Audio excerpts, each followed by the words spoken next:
Well, hello there, and welcome to another episode of Back to the Clubs with me, Major K.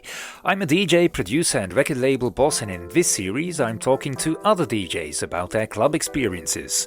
What's the club they went to the most? Where did they start off as a DJ? And can I get a witness?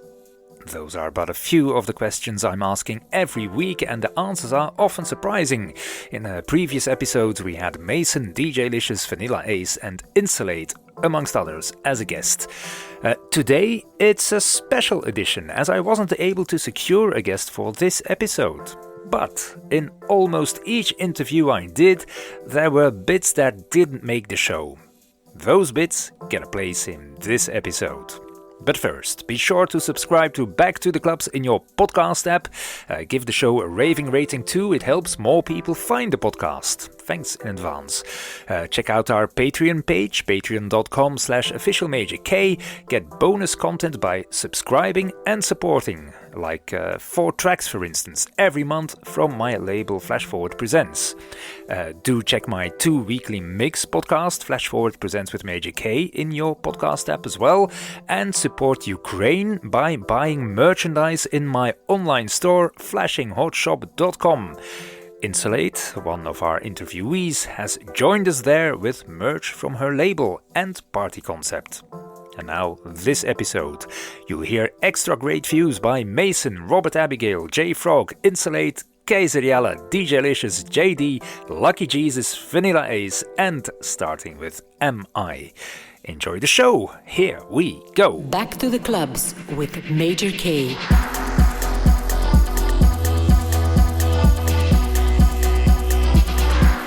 You had the club experiences as a club goer, as a DJ yourself, but festivals, that's an important one as well for DJs, of course, and for music lovers, dance music lovers. What are you looking forward to most in those festivals? It's not that we need bigger crowds, but I like it when people are outside. There's this vibe where you have people sitting in the back and listening to the music, sitting and being in their vibe, and then the people in the front who are really going out. Yeah. You don't have that in clubs, for example. That's what I like when you... This is the typical thing about the Tomorrowland main stage. Apart from the music that's played there, everybody has his own thing, of course. Yeah, of course. But the crowd is like standing in front and sitting on the mountain. So you have the mountain. It's the same with Exit Festival, by the way. You have the different layers, and this is not something you can create in a club. And this kind of layering in the crowd and everybody's still there brings a whole different kind of energy in the sun or in the rain. I've also played already in the rain and a lot of people dancing in the rain. It's also another kind of vibe. Yeah. But it brings this coziness to the dance floor. Because you kind of are playing your set for a public that's kind of in 2 gears, the really energetic 6th gear on your toggle box, and the ones that say, on. almost jumping on the stage. Yeah, Absolutely. almost jumping on the stage. Yeah. And then at the back, you have the people who say, oh cool vibe, love the set, and are zoning out a little bit, perhaps, but are really, really into the music as well. Yeah. And I love it to do like the trick when I have like outside sets.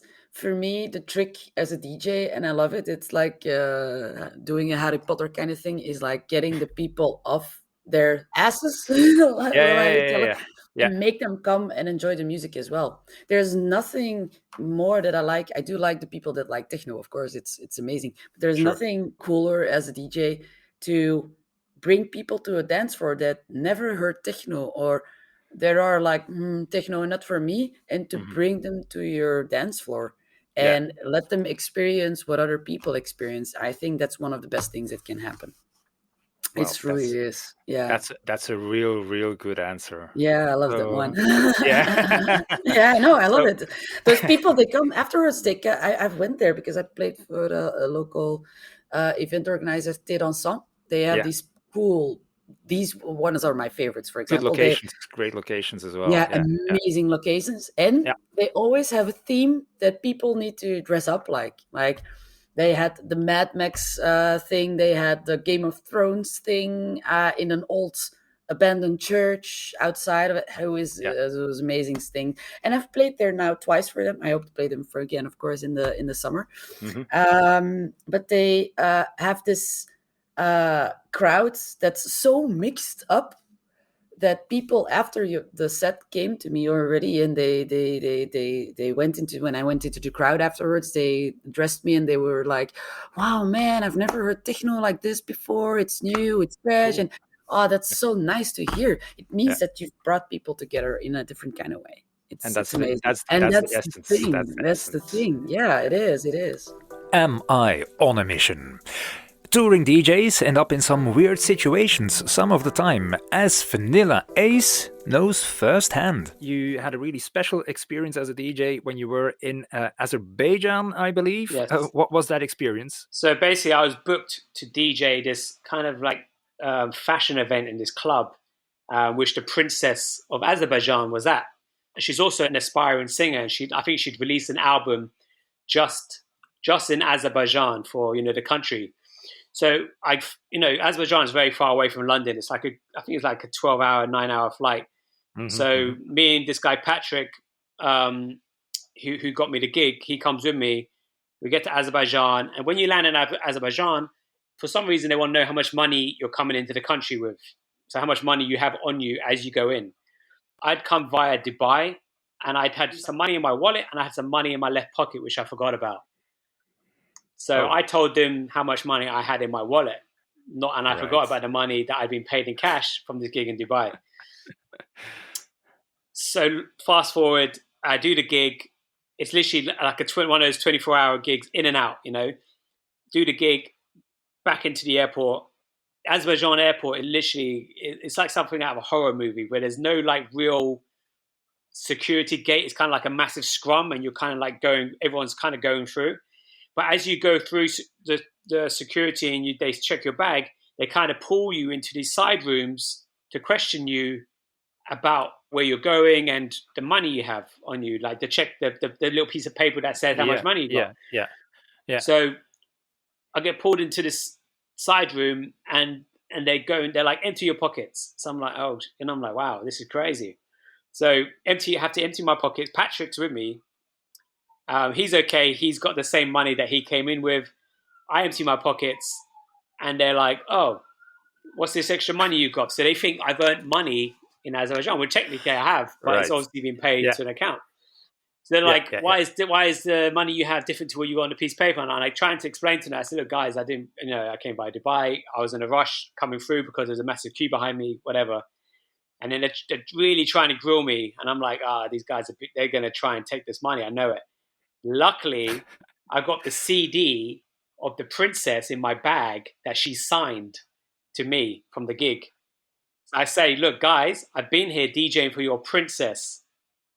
Princess of Azerbaijan, she's a singer. And I pull out the CD. I said, look, that's her signature. And I said, do you want me to make a phone call? And the guys, they understand English perfectly well. And straight away, their tone changes. And what the guy who's trying to be tough, so he remains tough, but his friends are looking at the CD going like, oh, like fanboys, like, oh my God, look, it's a thing. Da, da, da, da, da. So they leave the room for 2 minutes, come back in, and they're like, he gives me the CD back, and he comes right up to my face. He says, next time I take all your money, leave. And I was like, okay, thanks. That's incredible. And then literally, we just get on the plane. I'm like, fuck for that. I'm not coming back here ever again. Fuck this shit. And you've never been? I haven't been back since, but I messaged the guy who booked me, and I told him the story, and I said, if I didn't have that CD, I don't know what would have happened. A bit of luck then for Vanilla Ace. During the chat I had with the duo Lucky Jesus from Brazil, they mentioned funk. But apparently in Brazil, that's not the music genre you think it is. You will not understand funk if you don't go to a party of funk. I understood funk. When I go to a party, I saw all that women, men with few clothes. It's sex all around, It's something, you like it or not, but it will drown you, It's like a... They're very, very physical. Very physical. It's physical. It's physical. It's animal. It's sexual. It's and for some it's machist, blah blah blah. But the reality is that it's something strong. It's something huge. But it's something you really need to experience. Yes. For me, there are a lot of things wrong. You know, I think it's justifying violence against Yes. women, against it's like cementing its ideas that we should be get rid of them. You know, but apart from that and the name, I think it's a miserable name. Why did they choose a name that it's from other style?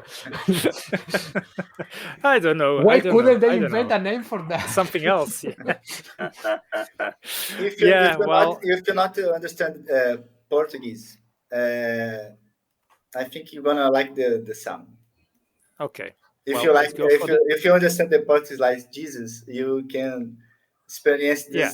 this violence in Yeah. some So music. let's really go for the good Yes. vibes, Yes. the good Yeah, music, good and vibes. all the bad stuff, the Yeah. machismo, and Left behind. leave that behind. Okay. Actually, I left behind. I live my life as if everything's all right. No. But for me, it's all right. I'm alive. It's a glass half full kind of approach, I think. We Yeah. don't need more That's than being alive. Once no, you're no. alive, you're alive. One life Yeah. is life. And then you make the best of it, I think. Yes, the best. Encouraging words by Lucky Jesus. Jaydee then, the Dutch legend who still makes great dance tracks, on my Flash Forward Presents label for instance, and who was happy to be at one of the great festivals in the Netherlands. The best festival in Holland, I played, organized well. You feel like a star, like a movie star. It was Dance Valley, and I played together with Mark Knight, with Todd Terry, with a lot of famous DJs. And for me, it was like feeling the real star, because we had our own hostess. It was a beautiful girl.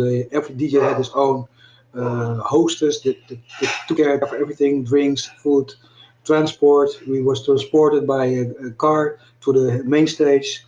We had champagne, we had caviar, we had even an artist village where you could eat and everything, different kind of foods. There were about 6 freezers with drinks in it and with ice creams in it, everything all day, all night. And the atmosphere from the people, there were I think about 30,000 people. It was amazing. There's a short movie clip on YouTube. If you look on Google, Jaydee Dance Valley with Mark Knight, you can find me. You see me perform for about 20,000 people. Check out that Jaydee set on YouTube. DJ Licious is one of Belgium's rising house and pop dance music stars. Guess what his best festival experience was? I think that would be the first time I played the Tomorrowland main stage. That has just been insane. Everything leading up to it and the gig itself, basically. People may not know, but the first time I played there, I was actually a replacement for someone else. They basically called me in the morning it was 9 in the morning or something like that. I was still sleeping, by the way. So my phone just blew up with my manager trying to contact me, my booker trying to contact me, because everybody in the world knew that Tomorrowland wanted me to replace Koens at the main stage of Tomorrowland, but I didn't know because I was still sleeping. And so they basically asked me at 9 in the morning, can you come at 3 in the afternoon to take over from Koens, which at that time had the biggest dance hit in the world, the biggest Shazam track of the world with this girl. Yeah. So those were very big shoes to fill. But obviously, I didn't think about that twice, about that offer. So I took it. I had no time to get nervous because I basically just got changed, showered, and jumped into the car to be there on time. And yeah, it was just perfect in every way. There are only a few things that I regret. One thing that I regret. I filled in for Koens and I played this girl to pay homage for that I was replacing him. Sure. Yeah. But I forgot that I did an official remix of Koens myself, which I didn't play, which was a bit stupid of myself. But okay, missed opportunity. Yeah, but you know, I played at the end of my set, which I will never forget, a new instrumental track of mine called Cessalines. And, great track. Thank you.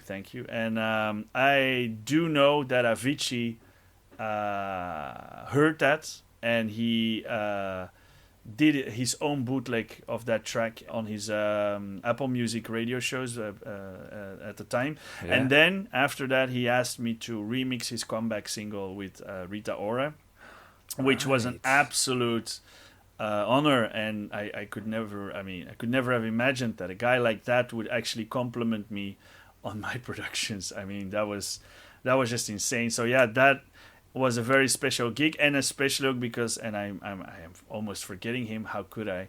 I asked my good friend Saxo to guide me on the saxophone, and we've been playing together for so long. It was like the end game, you know, like we were there together on the main stage of Tomorrowland, and yeah, it was just insane. I can't remember anything from that hour, by the way. It was just the snap of a finger and it was over. It was just a whole massive experience. It was an overload of my senses, basically. Yeah, so, I can't imagine. But I can tell you, I was there watching in the crowd. That's true. And it was really, was awesome. I was so very proud, I must say. Well, thank you, sir. And now is already the third time I'm playing, and I can assure you it doesn't get old. First, and secondly, now I have time to get nervous, which is a very big downside of knowing that you're playing the Tomorrowland main stage beforehand.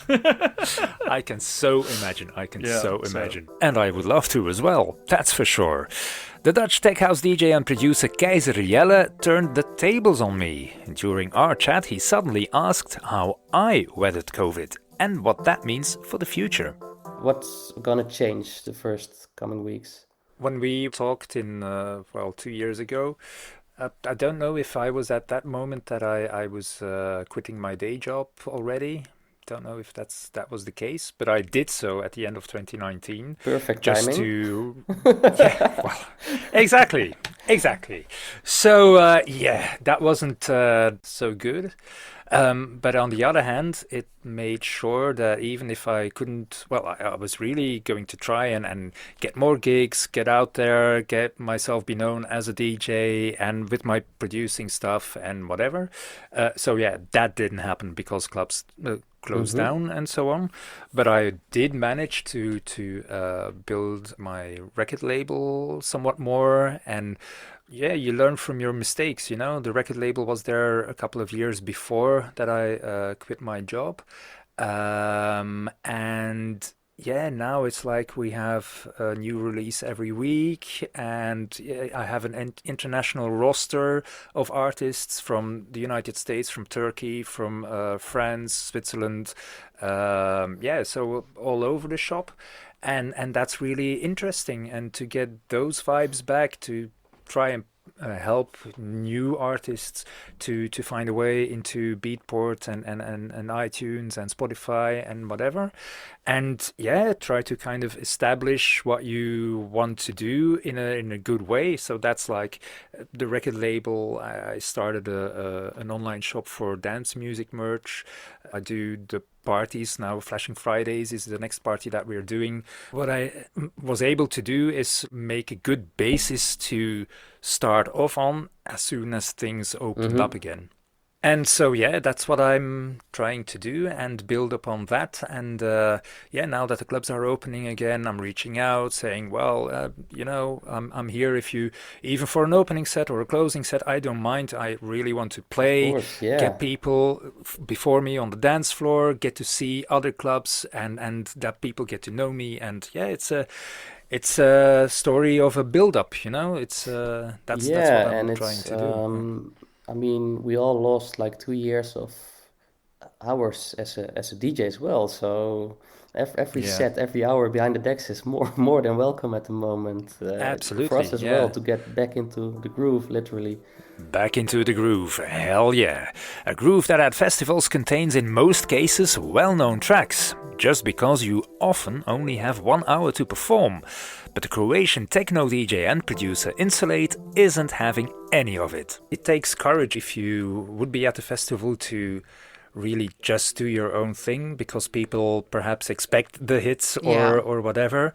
If you can manage to sneak in some personal stuff, that's what makes you live up a little bit, you know? Yeah. Actually, I'm always trying to do that. For example, my first set at Tomorrowland was super strange because I played like I'm playing like for 2 or 3 hours, but you know, like a little bit shorter. So I had a nice intro, and I was developing my set. I didn't go straight to the bangers, you know. But at Tomorrowland, actually that worked because, as you know, I played at the Rave Cave. And that's for people who haven't been there. That's really a tiny, small, like more like a sewer-ish thing. You have to be there to see what it is, because it's like under an old kind of bridge, but really narrow and with a very engaged audience. Yes, actually, that's what I wanted to say because. Oh, sorry. No, don't worry. I wanted to say that that was the main gift from that set that I got was that some people that are normally not listening electronic music, they're listening EDM, because Tomorrowland is, well, it was maybe before much more EDM than techno or whatever. Yeah, and the bigger stages for sure. Yeah. So for me, it was like a biggest gift when I saw that this one guy, girl, or whatever, stay for the whole set, you know, listen to my set from the beginning to the end. So, because normally, as you know, this is the stage where everybody walk through, you know, just come and stay for 15, 20 minutes and then go to the bigger stages because they are so impressive. But when you see that actually somebody came and listened to your whole set, you were interesting enough to them, maybe then it's a good point not to go only with the bangers, you know, as we spoke. Yeah. Only with the hits. And try to convince people who perhaps haven't heard the music before that this is worth their while and that they can have a really great time, even if it's not with the bangers. Yeah, definitely. Open your mind is what we're saying, as a lot of people already do. J-Frog, one of the former Scooter members, is producing digitally now, but he can't seem to part with his old gear. My old hardware, I never sold anything because it's so many memories in those gears. Like I have here the Waldorf Pulse and Microwave, and I have a lot of Roland stuff.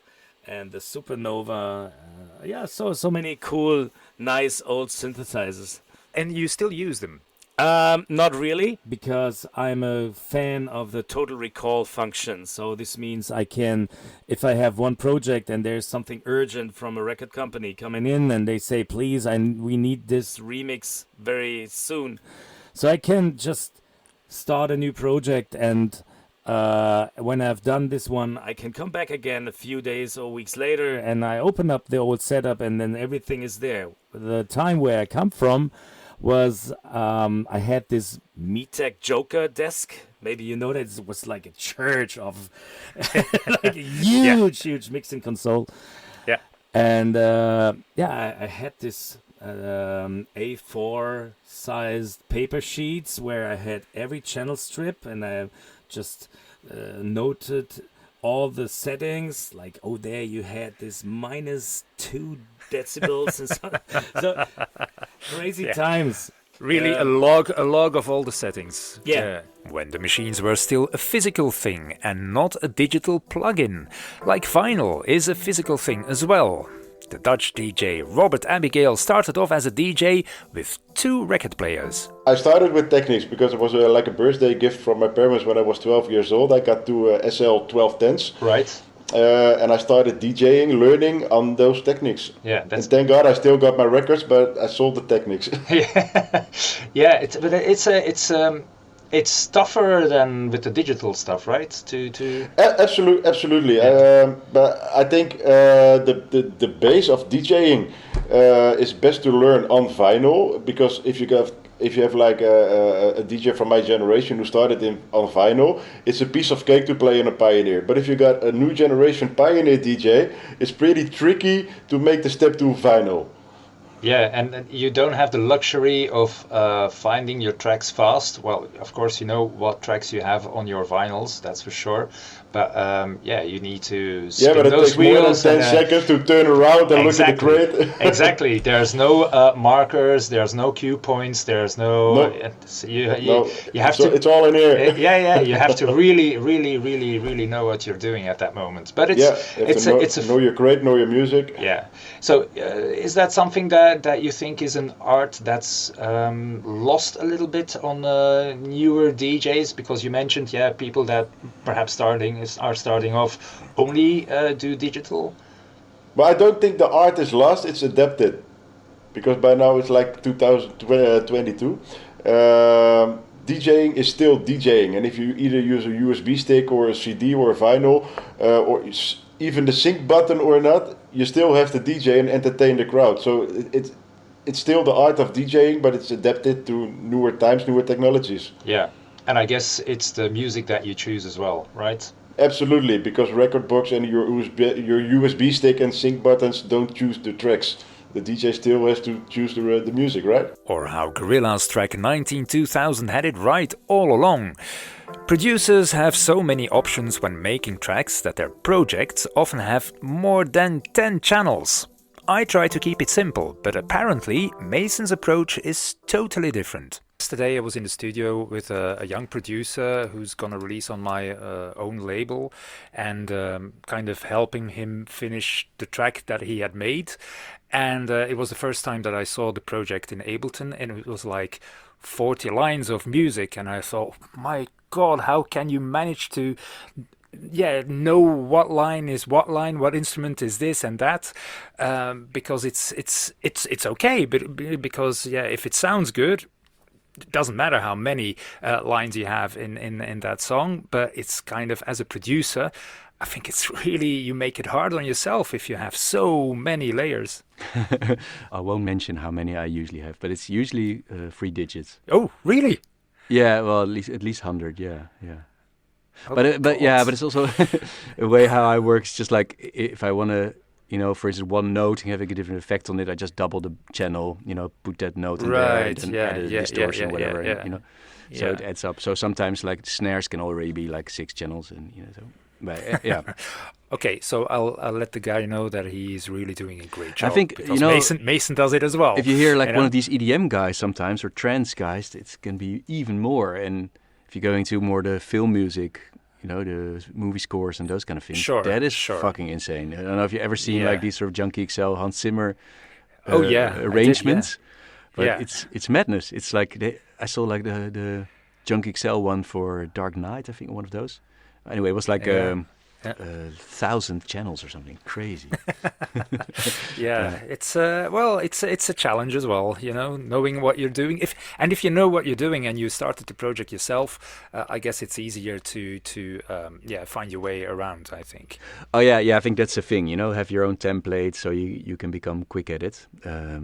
Yeah, of course. No, if I would get 40 channels for somebody else and I wouldn't know what's what, it will be fucking a nightmare.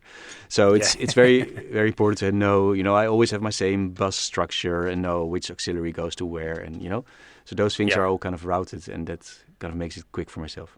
Because again, I think the quicker you can be technically, the more time you have for creativity. Insightful stuff, and with that Mason interview segment, we end this special episode of Back to the Clubs. Don't forget to subscribe to Back to the Clubs in your podcast app, and find me as @officialmajork on Instagram, Facebook and Twitter.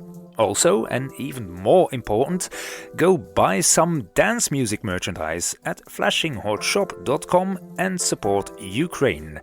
flashingHotShop.com. Next week, we might have the mighty Della Fino as a guest. So see you next time and enjoy the sunshine. Bye bye. Back to the Clubs with Major K.